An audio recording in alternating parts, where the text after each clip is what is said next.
uplifting to reinvent the company, and there's going to be a wheel that will be going through everybody's different living situations. Like, well, I'm a pregnant woman, but there's the Toyota wheel going through their life. Okay. So I wrote a song, so I always pace. Not pace. I walk in circles when I'm writing. Sometimes it comes to me in 5 minutes. That one took a couple hours. I remember I'm just out there, just walking in circles. My boy was 1 at the time. I said, you know what? I'm just going to write a song about taking him to Disneyland. So the song came out that way. But it's always mattered for me in torture, and I just walk in a circle and it comes to me. But when it's music cues, I just sit and start. That's really become pretty easy because it's pretty somewhat generic what they always want, so it's easy to start. So do you come in like it's full form, or do you get like pieces and then you build upon that, or? Usually I'll just work out the basic chords, then the melody, and then for me the torture is always the lyrics. Because you don't want everything to rhyme, so it gets a little tough. It's a little different every time, but most of it really almost feels like channeling the rain, always has. It just hits me.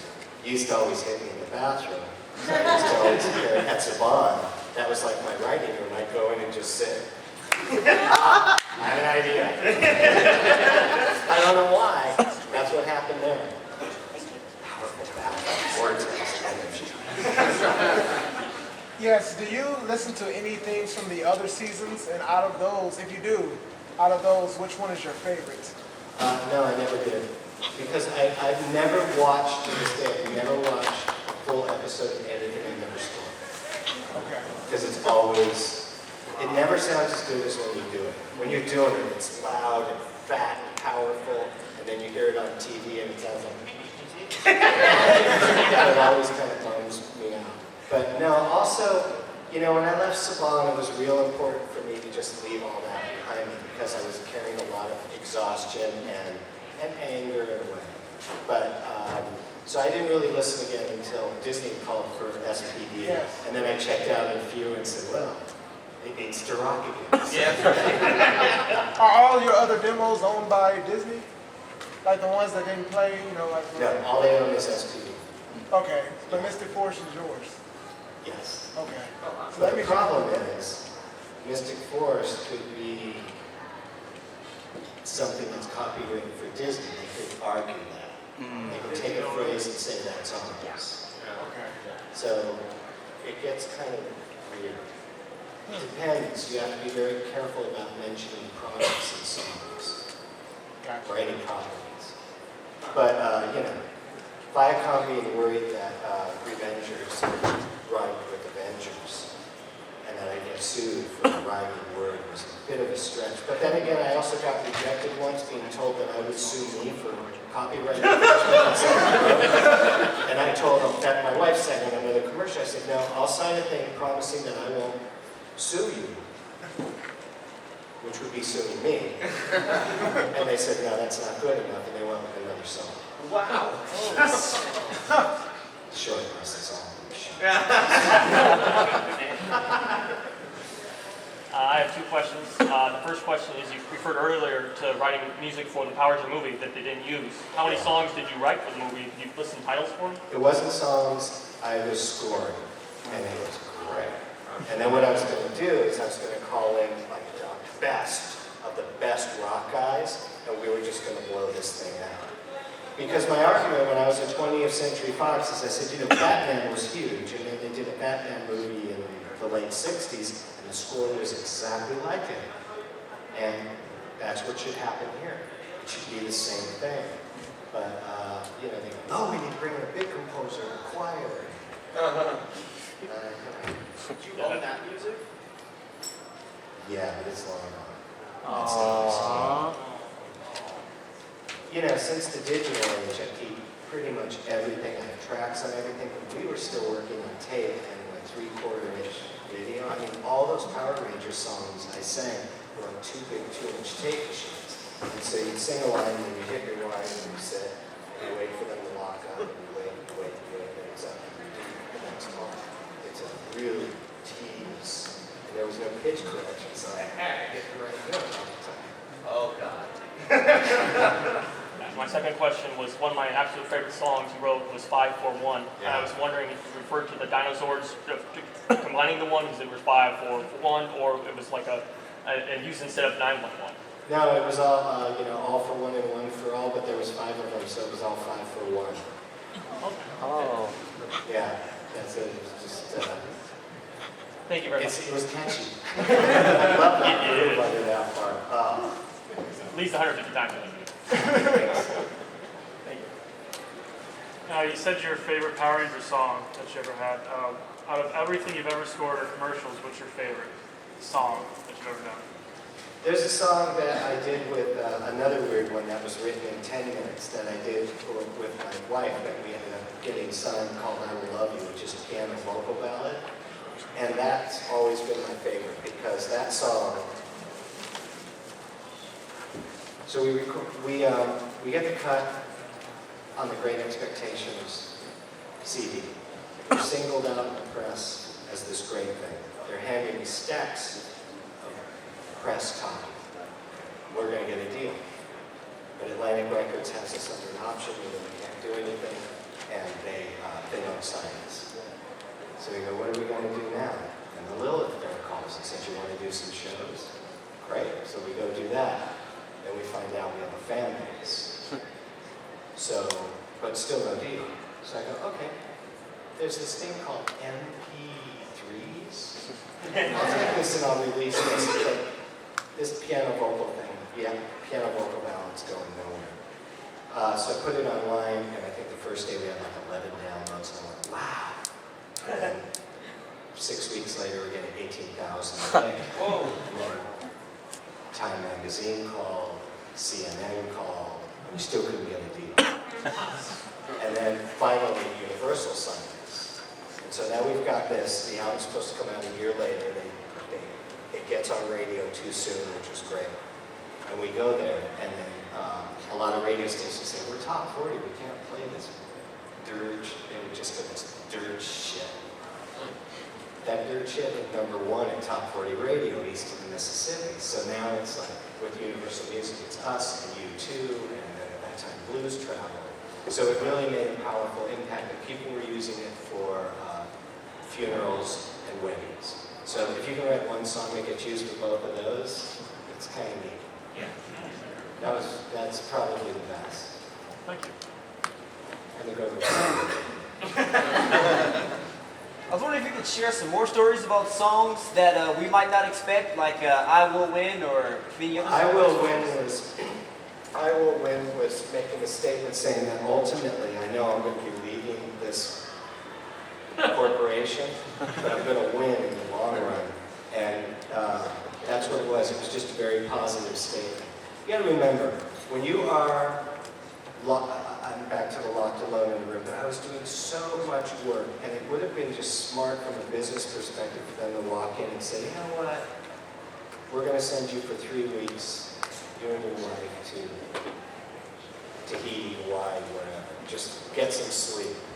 But it just kept saying, more, we need more, we need more, we need more. So I really was in a weird headspace.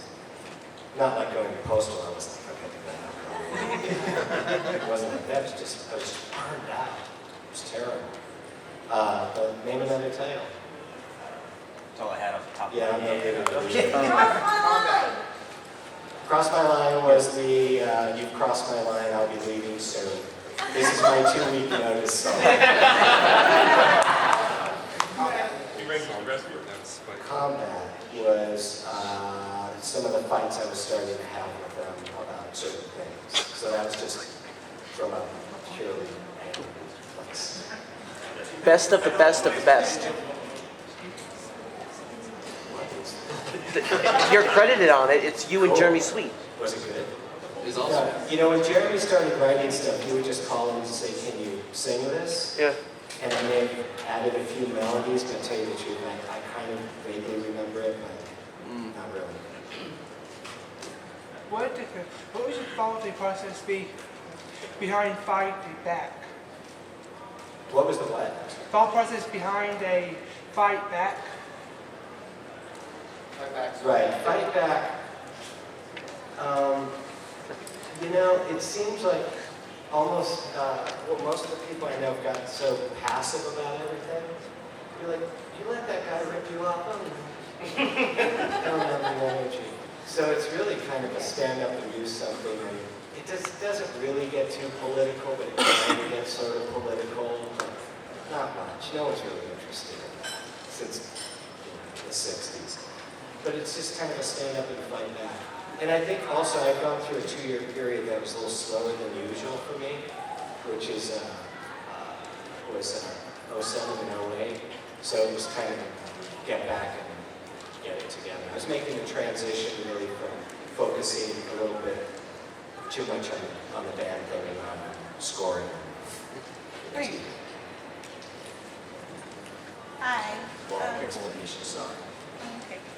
I know a lot of people are doing this now, like Halo 3 and like Super Mario Brothers. So I was wondering, for them, for the fans, including me, would you make a big concert of playing Go-Go to whatever you would do? Like, No, because a couple of reasons. A, I'm really a studio singer. I have to be alone and work that out. And especially if you've ever heard a voice like my wife, she fell out. You really know. I know my place in the food chain with it. So, and to do that now, they would go, hey, there's people in Power Ranger costumes.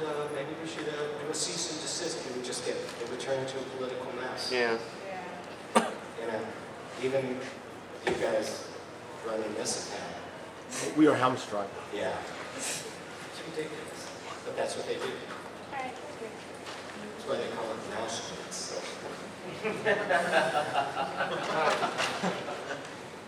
You wrote the Vulcan Skull theme, right? Yeah. What was the inspiration for that? Well, you always use a tuba for portly fellas.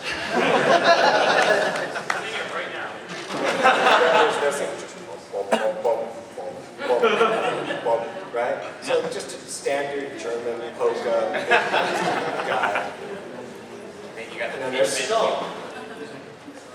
The highest, whiniest thing is a muted trumpet. So they just came together. And it was one drum. I mean, I had that thing down on the keyboard because I was scoring the picture. So it's just gonna go. Then you do the right. I'm just triggering the loop.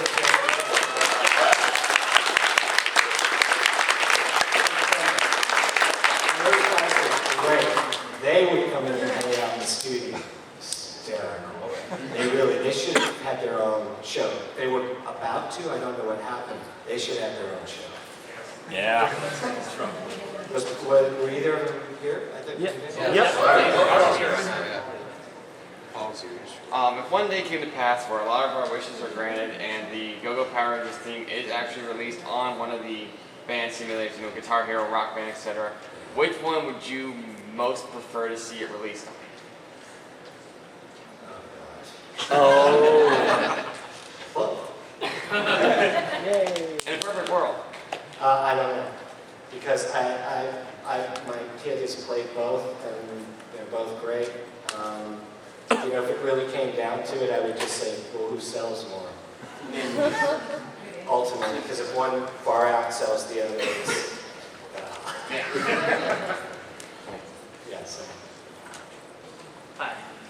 I know with some of the original songs that you did, like Fight and Combat, you had like these really amazing like hardcore rock sessions that were in the show, but never got released on CD. Like, do you know if that was a conflict with Saban, if it was like too hardcore? Yeah. Or? It was too hardcore. That's what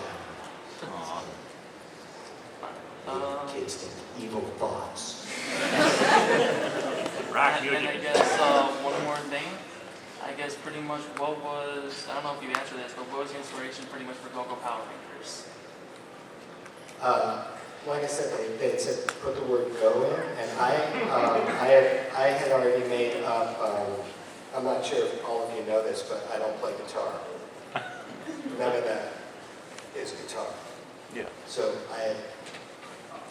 had a guitar player come in, and I just said, I'm just going to play some notes dry. I want to see what it sounds like. And I took a synth module and I duplicated that sound and ran it through guitar amps, which is why I can go a little faster than most guitar players. I remember once I was talking to, long story short, Eddie Van Halen.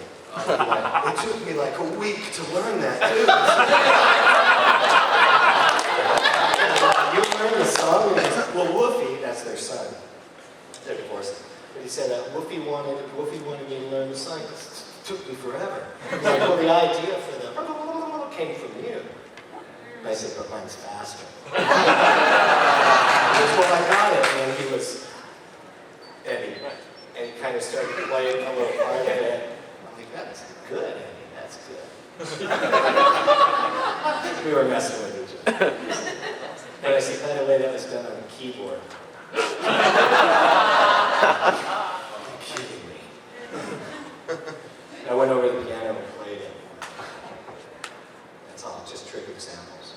Which now they get, they're even better than ever. Mention Jim Kushner. Jim Kushner. Guitarist on many of those tracks. Jim? No, Jim, they brought him in to sing after me. Oh.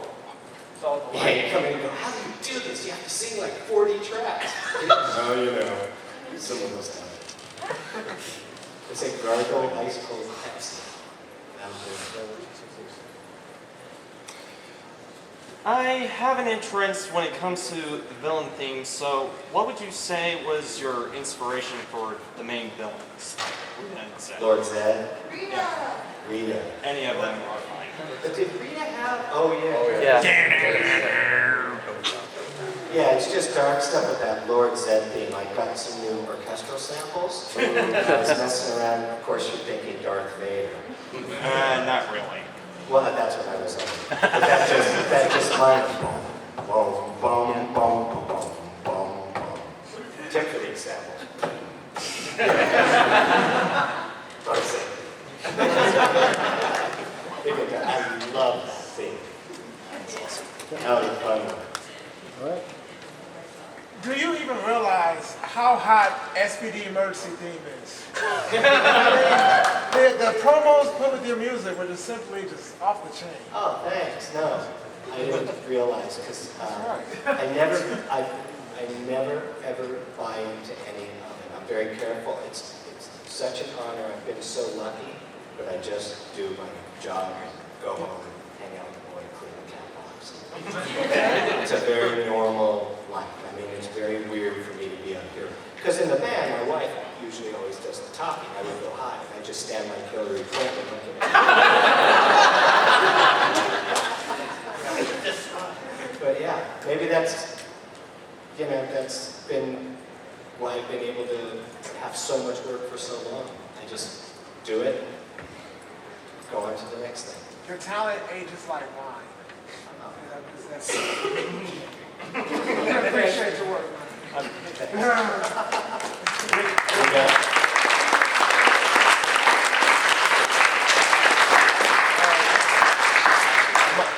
One more question over here. I don't know if you would do it or not, but I guess the best you do, you actually say like Go Go Power Rangers for us. Go Go Power Rangers for us. Once on a radio thing, and he said, go sing it. No, go sing it. No, and I did it. Oh, shit. Yeah, I didn't have no Pepsi. Yep. Okay. Yep. Final thoughts, Ron? What? Final thoughts. No, thank you all very much. I hope.